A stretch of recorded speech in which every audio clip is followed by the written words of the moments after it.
Hongereni, tumemaliza Idi kwa salama na amani. Alhamdulillah rabbil alamin.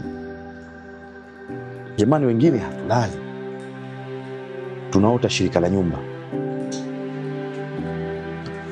Fanya hii taasisi ni ya kwako. Ukiwa mzalendo, taasisi hakikisha au huduma unayoitoa lazima iweze kuwa, hakikisha inakamilika. You need to be creative kila siku. Fanya hii taasisi ni ya kwako mwenyewe binafsi, sio ya mtu mwingine. Kama ukiifanya hii ni biashara yako wewe mwenyewe binafsi, you will never want it to lose. Kila siku utahitaji kufanya profit, kwa sababu ndio maisha yako. Lakini ukifanya kama business as usual, unaondoka unakuja, hakutokuwa na impact yoyote. There is no positive outcome ambayo itakuja kwenye utekelezaji wa taasisi. Mimi nitakupeni, alafu as a team mimi nitakupeni mfano. Msale, chukua hizi penseli.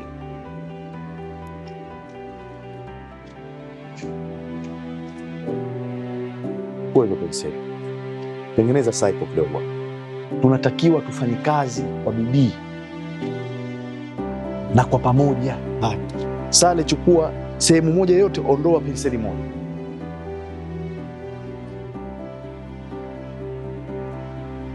Jamani, maana yake kuna nini? Kuna pengo. Wakati tulikuwa tumeshikamana, kulikuwa hakuna pengo. Kila siku nakwambia ni create iron dome. Hiyo penseli moja uliochukua, subiri hizi ziache zote. Hiyo penseli moja uliochukua ikate, na aliyetoka mmoja ana uwezo wa kukatika. Zikusanye zote sasa sana.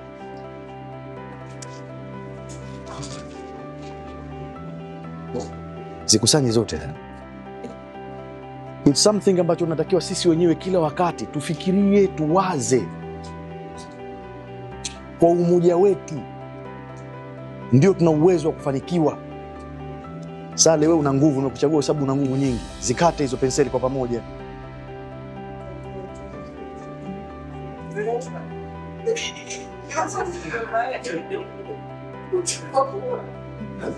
Askatiki, basi nenda kakae. What we've learned hapa, tumejifunza nini hapa? Umoja ni nguvu.